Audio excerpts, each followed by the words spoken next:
Here's my British passport, my Irish passport, and the German passport.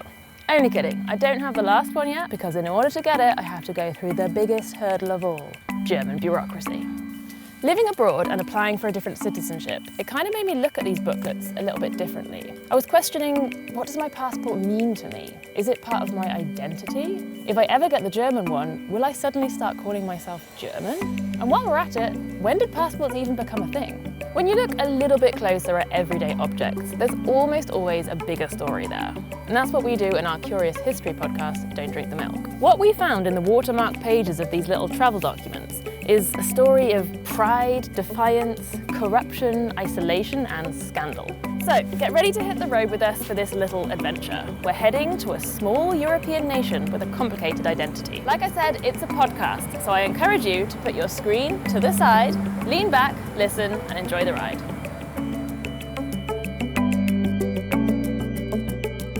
So we've just received our new passports from Vevchani, we are Vevchani citizens. the Republic of Vevchani. Rachel, how do you feel? I mean, I feel like it was a little bit too easy. It was really easy. How much did it cost? €3. What a bargain. What do you think of your new second state of citizenship? I feel like I want to move here. It's really nice here. It's pretty beautiful, it's very peaceful. The people seem nice. Lovely. And they let us in so easily that, I feel very accepted. Should we fill it in? Let's do it. Got to make it official. Okay. I feel like we should drink to our new citizenship. Yes. With some local Araxia. J'y vais. J'y vais aller. Damn. Oh, it burns.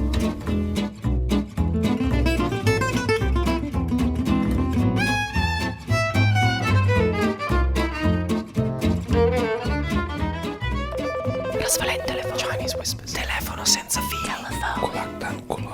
Sbocci di telefono. Television scandal. Don't drink the milk. Hey, I'm Rachel Stewart, and this is Don't Drink the Milk, the podcast where we take you to different corners of Europe, tracing the unexpected backstories of everyday things. Things you've probably never stopped to question before. Like that little booklet we carry around to prove who we are. Sometimes it opens doors. Sometimes it means the door gets shut in our face. So I'm British, but I've been living in Germany for 7 years. And just before I made the move in 2016, this happened. This means that the UK has voted to leave the European Union. That's definitely not how I reacted to the results. Luckily, Brexit didn't ruin my plans to move abroad. But it did make me question a few things about my passport and my identity. Did I feel more British or European? Should I try and get a German passport? And if I did, would I suddenly feel German? Our producer Charli, who you just heard toasting a new citizenship with me, we'll explain that later, she's Australian. Her passport has a kangaroo on the front, no joke. And she's been digging into how and why the passport came to be in the first place. Because it didn't always exist, right? I've been taken through a back door behind the counter at a big old library, down several flights of stairs into the belly of an archive. Here, in rows upon rows of green shelves, the United Nations stores hundreds of books. But that's not what I'm here for. I've come to meet someone who works in the archives, Hermine Diebolt. And upstairs, she has something to show me. It's a blue document. We can see that it has a number. It's number 1131. We have the coat of arms and the name of the country. Uruguay. This little blue document is one of the first ever versions of the passports we know today. It's about 100 years old. So, actually not that old. Not so long, Hermine and I are not in Uruguay, though. We're sitting in a very high-ceilinged room at one of the old wooden desks on the top floor of the United Nations Library and Archives in Geneva, Switzerland. There's a reason this old passport lives here. Geneva used to be the home of the League of Nations, the predecessor of the United Nations. Around the time the League was founded in the early 20th century, a lot of things were going on that helped pave the way for the passport. Empires crumbled, new nation states were born, People were no longer subjects of their rulers, but citizens of their nations. Plus, as things like air travel evolved, people were crossing borders way more often and way faster than before. Another big factor was war. Because before 1914, before the First World War, no passport was needed to travel from one country to another.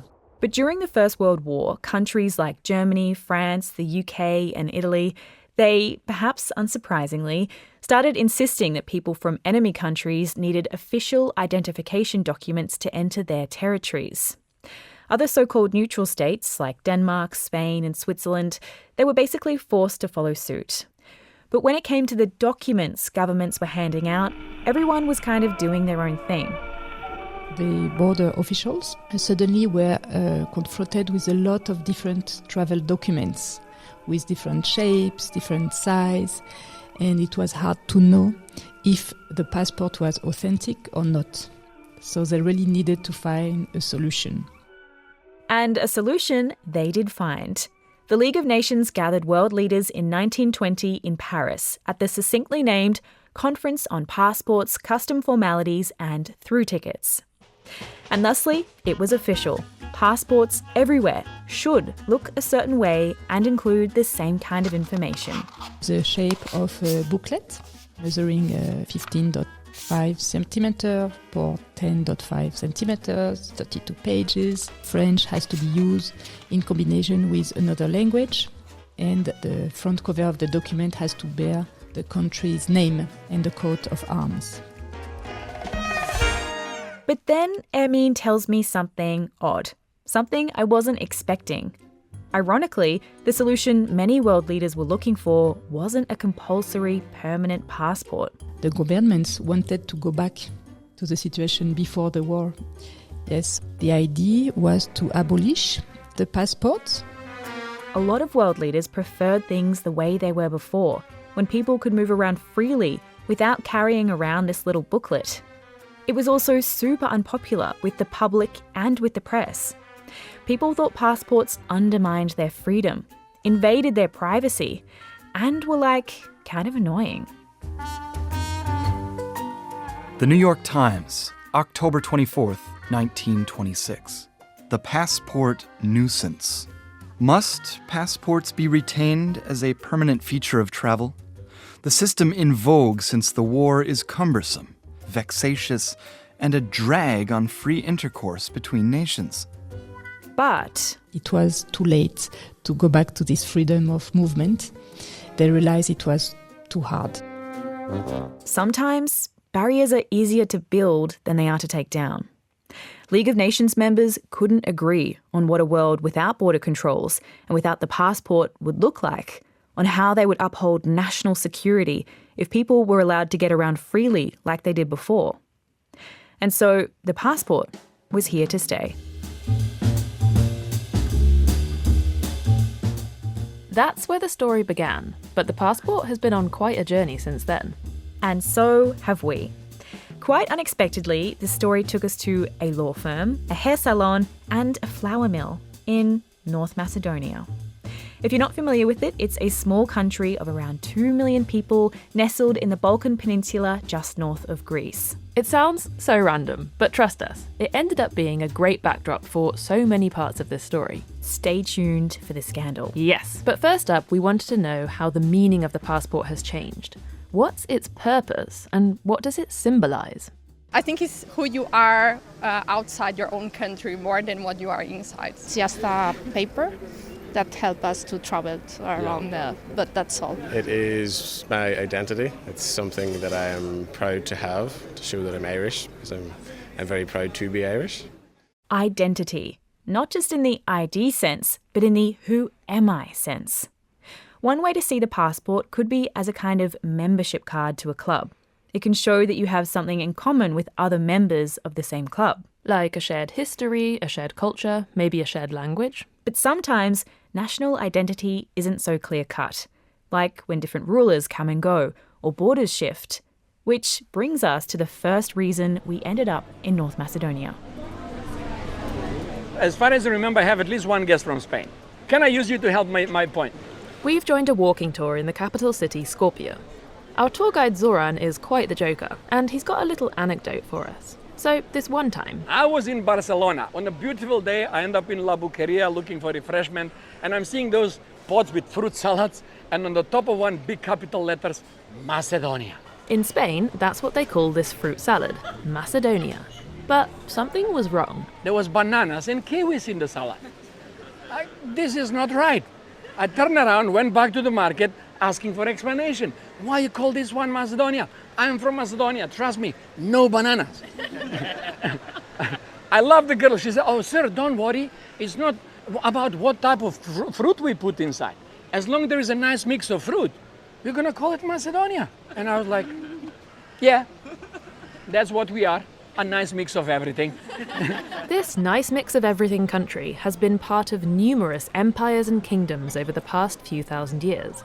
Roman, Byzantine, Bulgarian, Ottoman, Serbian, and each one of those rulers left a lasting mark on the culture. As we explore the old bazaar, Zoran points out all the little reminders of this complex history. First of all, you're going to end up hearing people speaking different languages, Macedonian, Albanian, Turkish. You're going to see people from different ethnic and religious groups and different architectural styles. And maybe the best part of the story, you're going to enjoy the flavor that come from all these small restaurants around of typical Macedonian or Turkish types of food and drinks. Sure enough, as we walk past the distinctive domes of an Orthodox church, the Muslim call to prayer starts up from a nearby mosque. We see tavcha gravcha, a typical Macedonian dish, bubbling away in clay pots. Then rows of tempting Turkish baklava sweets. Then Balkan classics like the delicious flaky cheesy pastry burek. I'm always joking that the Ottomans stayed in Macedonia 520 years, not because we were not able to chase them away. It's simply local people, they've been afraid. If we chase the Ottomans, they might take the burek with them. No problem, stay as long as you like. But there's another piece of the fruit salad we haven't even mentioned yet. Yugoslavia. The Socialist Federal Republic of Yugoslavia existed from just after the Second World War until the early 1990s. It was made up of 6 constituent republics, including what is now North Macedonia. About the name. Oh yes, we've been independent for only 32 years, but we already have 2 names and 2 flags. The Republic of North Macedonia has technically only existed since 2019. When the country declared independence from Yugoslavia back in 1991, it was just called the Republic of Macedonia. But now they want to be part of the European Union. In order to settle a dispute with another EU country, Greece, they had to add North to their name. That's after already having redesigned their flag for similar reasons. After nearly 20 years of trying, they still haven't actually made it into the EU. But if they eventually do, this would surely mean another cultural shift. And a new kind of passport. See what we meant by complicated national identity? Okay, let's go to the drinking section. Zoran leaves us with a few insider tips, like never drink your rakia as a shot, because that stuff is potent. I wish we'd learnt that earlier. So, remember those people we heard from before, telling us what their passport means to them? Those were actually tourists we met in Skopje. And in most people's answers, there was a running theme. Liberty. A lot of freedom. A ticket to freedom. To travel the world. To travel, where you want to go, to visit other countries. My passport for me is my freedom. Which is kind of funny now that we know that people 100 years ago thought the opposite, that it was restricting their freedom. Well, we should mention that all those people we just heard from, they all have pretty powerful passports. Australian passport. It's a Belgian passport. We are from Brazil. We're from Spain, but we live in Berlin. We are from Austria. Because not all passports are created equal. Nuh-uh. And what better way to illustrate this than with a little round of the Wheel of Fortune Passport Edition. Rachel, are you ready to play? I'm ready.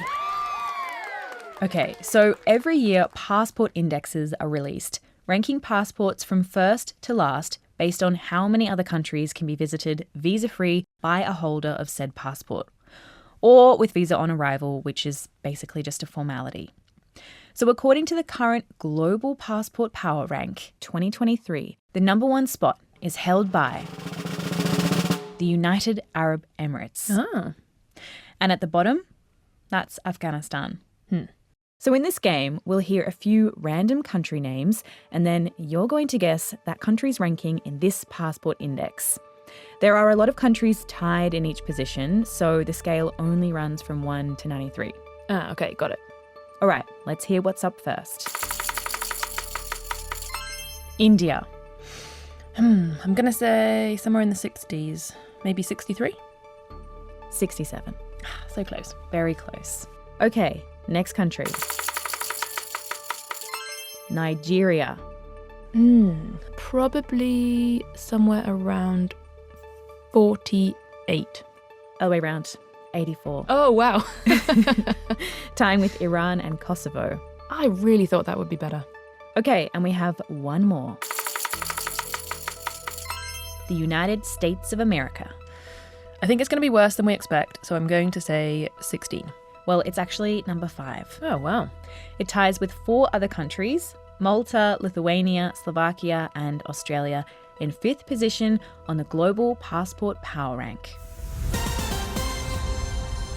But wait, there's actually one more. Bonus question. Yep. No passport. Oh, this feels like a trick question, but it's got to be the worst, right? Well, yeah. It's not published on the indexes, obviously. For some people, not having a passport is no big deal. They don't want one and they don't need one to go about their lives. But then there are people who are denied passports because they're not recognised as officially existing. They don't have citizenship, and without it, you can't get a passport. I feel like I'm in prison. That's Aisha. She lives in Germany, but she doesn't have a passport or citizenship to any country. And she was born in Germany. Yes, but she didn't get German citizenship at birth because her parents hadn't been in the country long enough. Her mother is from Iraq and her father was from Egypt. And Aisha kind of ended up falling through the cracks between those 3 countries. And so why couldn't she get citizenship through one of her parents? Well, her dad wasn't allowed to stay in Germany long term, so Aisha was registered under her mother's citizenship, Iraqi. But in some countries, women don't have the same rights as men when it comes to passing on citizenship to their children. Ah, and Iraq is one of those countries. Exactly. So even though in Germany Aisha is listed as Iraqi, she's not recognised as a citizen by Iraq. And Egypt? Her parents weren't legally married and they didn't live in Egypt when Aisha was born, and her father actually died in 2002. So she hasn't had any luck with the Egyptian authorities either. Whew, this is so complicated. Right? And she still can't get German citizenship. She's stuck in this bureaucratic limbo. But she's not giving up. I'm like, no, I will fight for the fact to get the German citizenship because I think it's my right. And this is about more than just not being able to go on a holiday, right? Yeah, sure. She told me her mum is sick and being treated abroad and she can't visit her. She also couldn't go to her grandmother's funeral. But Aisha also does dream of travelling, just like all her friends do. So when I asked her where she'll go when she finally gets a passport, she broke out into this huge smile. Oh, the list is long. I want to do a girls' trip, maybe to Turkey or something like this. I would like to visit India. I would like to visit Egypt because at the end it's my father's hometown. So I just want to get to know it. And the same thing also about Iraq because of the fact that those are the home cities of my parents. We'll be back in just a minute. This is Without, a show about what happens when things we've taken for granted suddenly disappear. My name's Omar Lakad. I'm a journalist and a novelist. On this podcast, we explore the finite nature of so much of what's around us. What happens if we run out of sand? Or if we can't grow coffee? Or if we abolish prisons? Would our lives be better for it? Would it threaten our survival? Join me as I get into these questions and the consequences of a world without. Listen on Apple, Amazon, Stitcher, Spotify, iHeart, or wherever you get your podcasts. What about being without passports or citizenship? For a surprising number of people in the world, that's already a reality. They're stateless. This often affects people who are discriminated against because of their ethnicity or religion. It can also be caused by changing national borders or contested nation-states, like Taiwan. Today, there are an estimated 10 million stateless people around the world. And back in North Macedonia, we met someone who knows exactly how hard it is to be in this situation. Welcome. Hi, thank you so much. Nice to meet you in person. Lovely to meet you. Yes, I'm Charli. Aleksandra. But don't worry, this story does end well. Because when we met Valentin, he'd just received his first ever official ID. I'm really happy because for the first time I feel like I'm legally visible in the country, in the system, because for 21 years I didn't have any document. Valentin's lawyer, Aleksandra, is doing the translating here. She says that there are two main causes for statelessness in North Macedonia. First one is historical, and it is related to the dissolution of former Yugoslavia. Back then, certain number of people who originated from other countries that were part of Yugoslavia didn't register neither in Macedonian citizenship nor in the citizenship of the country they originated from. There are some communities that are disproportionately affected, like poorer communities, people with less education, and socially marginalised groups, like the Roma population, which is a traditionally nomadic ethnic group in Eastern Europe. Statelessness then got passed on to their children and their grandchildren. That is first cause of statelessness, and the other is administrative barriers in the birth registration procedure. That's what happened in Valentin's case. Until now, he's been stateless all his life, simply because his parents didn't register his or his siblings' birth within the 42-day limit set in North Macedonia. His mother was Serbian and later abandoned them, and his father died. He never got a birth certificate, and so no citizenship. Without it, he struggled to access healthcare, he couldn't go to school. I felt like I didn't exist. No one deserves to be left out from the system. Valentin's 12-year legal battle for official recognition has paid off.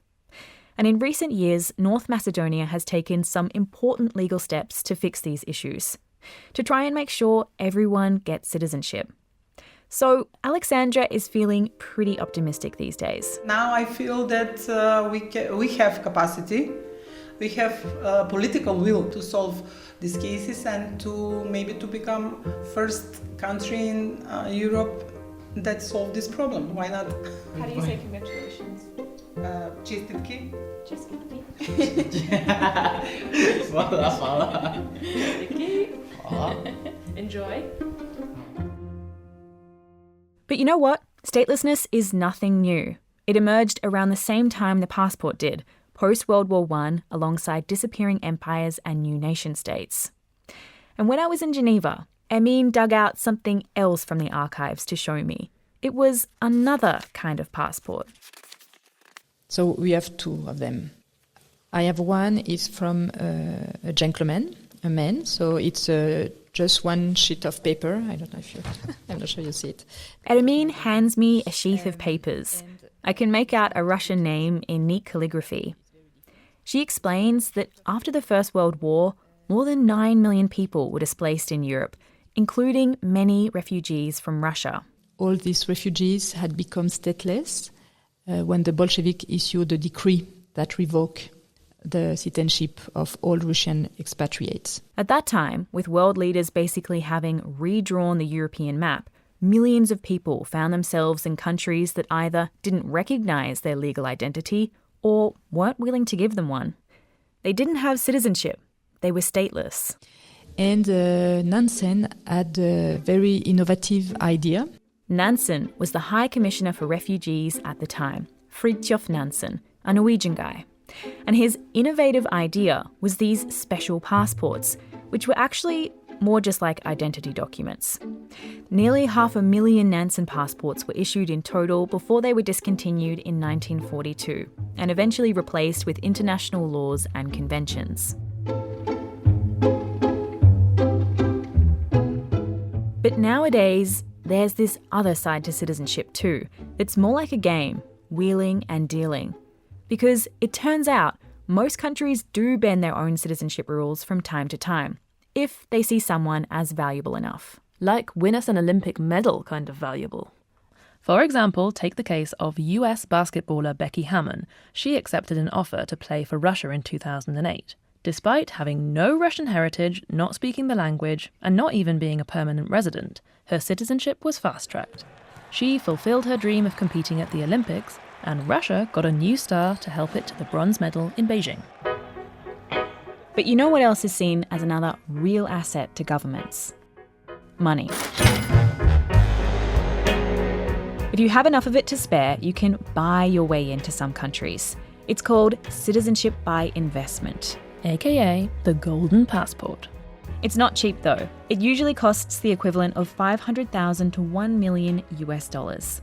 Malta, Montenegro, Austria, Jordan, around 30 countries offer this kind of deal. One of the trailblazers back in 2006 was the Caribbean island nation of St. Kitts and Nevis. But who exactly is forking out for these golden passports? People who have bad passports to begin with. People who want to be a lot more mobile than they are and who are constantly being hampered by the color of their passport. Right now, it's really not great to be Russian, in the world. So, mostly people who have a low-ranking passport and plenty of cash. Yes. Freedom isn't free, as the Americans like to say. Meet Atossa Araxia Abrahamian. She's a journalist and the author of Cosmopolites, a book on the global market for citizenship. She's got 4 passports herself, although she didn't buy any of them. I was born in Canada, sort of on purpose for the passport. So I have a Canadian passport. I have an Iranian passport because that's where my parents were born. I have a Swiss passport because I lived in Switzerland for 18 years and after a certain amount of time they gave it to me. And as of November, I am also a US citizen. It's complicated. But guess which country is one of the most recent to start offering citizenship by investment? North Macedonia. There are 2 main ways of buying your way into North Macedonia. You can either donate about $200,000 US to a government fund, or you can invest just over $400,000 in a business in the country. It has to employ at least 10 people and be up and running for at least 1 year. So the country gets something out of it, but what the investor gets out of it is not so clear. The North Macedonian passport doesn't really get you very far. It's not an especially wealthy country, and many North Macedonians are actually trying their luck getting passports elsewhere. If you are trying to sell a North Macedonia passport, you're not maybe pitching to the creme de la creme, I think that if your instinct is, why would anyone want to be a citizen of this country? No offense to the country or its citizens, purely on the passport power, there might be something else going on.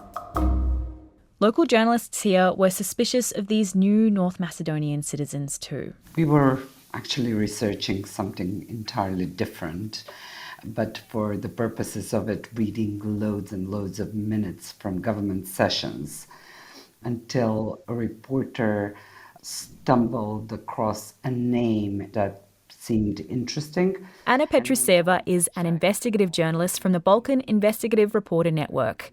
That interesting name she mentioned? It was, in fact, Ukrainian former politician who has fled the country on charges of corruption and who is also on the US sanctions list or blacklist, if you will, for meddling in the US elections. Because this guy's an oligarch and a playboy, but he's also very much into equestrian sports. Ah, the old sports chestnut. Yep, this guy got in pretty much based on his horse riding skills. The journalist began to dig a bit deeper though. It inspired us to continue looking at who is being granted and on what grounds citizenship. While investigating people who've acquired North Macedonian passports by paying for them, the journalists came across more interesting names. We managed to find an example of a US citizen who had been working in the States, mostly in the casino business, but... In 2018, the controversial casino investor Sean Andre Scott founded a company in North Macedonia's capital, Skopje. Set up a hair salon, employed a bunch of people. Ah, yeah, the hair salon. Seeing as we came all the way to Skopje and stumbled across this strange story, we couldn't not go and see it for ourselves. Yep, there it is down there. Yeah, Charm Beauty Salon. Okay, so we're right in the centre of Skopje, down a little side street. It's really small. They have hair and makeup, depilation, massage and nails on offer. And someone is actually currently getting their hair cut, so it is in operation. Hi. Do you speak English? Yes. Okay. My name's Charli. Okay. And We explain why we've barged into the salon. And she tells us that Scott has already moved on. No, I'm new here. I'm working here alone. Do you own the whole... Yes. Oh, okay. Yes. And just you alone? Yes. Wow. So it seems the 10 jobs that were supposedly created didn't last long. I did actually really need a haircut, but at that moment her next customer arrives, so we leave them to it. Yeah. Take care. Yeah, you too. Thank you. Anna confirms that 18 months after opening the salon, Scott left and withdrew some of his investment. Her and her team didn't find any evidence that he'd been involved in illegal activities. But what was peculiar that this person, before obtaining Macedonian passport, he obtained a Bulgarian passport and had various investments and dealings in Bulgaria as well, which also raises the question, why would anyone need that? And on one hand, you could hear explanations that it could be making it easier for them to deal in these countries. On the other hand, you could also hear explanations from experts that it would be also, say, useful if there are any kind of warrants or extradition requests, because different countries have different regulations in that matter. Citizenship by investment has been linked to some shady deals and shady people around the world. It's also not just wealthy individuals who've made the most of this option, but entire countries too. The UAE and the Comoro Islands were involved in a really weird passport scheme wherein the UAE bought passports in bulk from the Comoro Islands to document people in their country who are stateless, who UAE did not want to document with UAE passports. Atossa discovered that in 2008, the United Arab Emirates decided to deal with the issue of their own stateless population by buying them passports to another country. They bought around 50,000 passports to a tiny island nation off the coast of East Africa. The Comoros government did get in trouble for doing this, and their president from back then is actually now in jail. And the country never even saw most of the money promised for this scheme. It's still a mystery as to whose pockets those hundreds of millions of dollars went into. But as for the country that bought the passports... No, the UAE has faced absolutely no repercussions. Barely a peep from the humanitarian world. Human Rights Watch, I think, put out a statement, but no, absolutely nothing. The way Atossa sees it, the whole system of citizenship is outdated and unjust, and basically needs a shake-up. It's really a 20th century, even 19th, 20th century system, right? That was forged through massive wars and reacting to them. And I think it certainly seems like we need something new for the next century, but I'm not hopeful that we're going to come up with one. But this all boils down to the kind of same root cause, and that's that people are routinely discriminated against based on where they're coming from. You don't choose where you're born. You don't choose your nationality. You certainly don't choose your parents. And yet our whole architecture of the world is designed as if it is someone's fault that they're born in a certain place. And so if people are equal and free, we should start treating them like it. And I think a good place to start is passports and visa regimes and, making migration a little freer.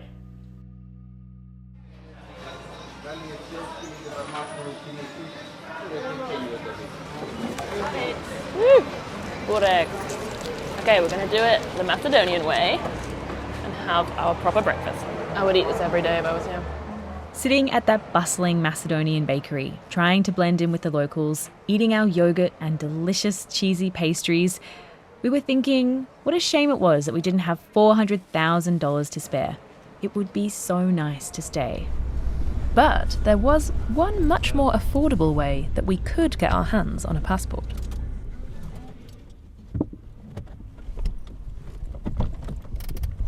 We've driven 3 hours southwest of Skopje, almost to the Albanian border, to the little village of Vevčani.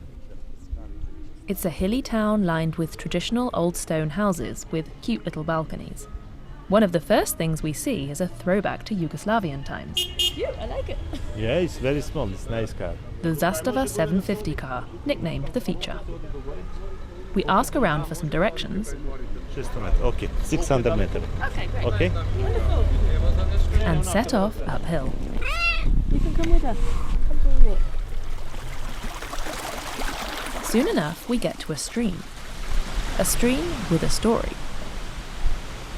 In 1987, plans were made to redirect the water away from this community, apparently to provide water for houses being built by the rich elite.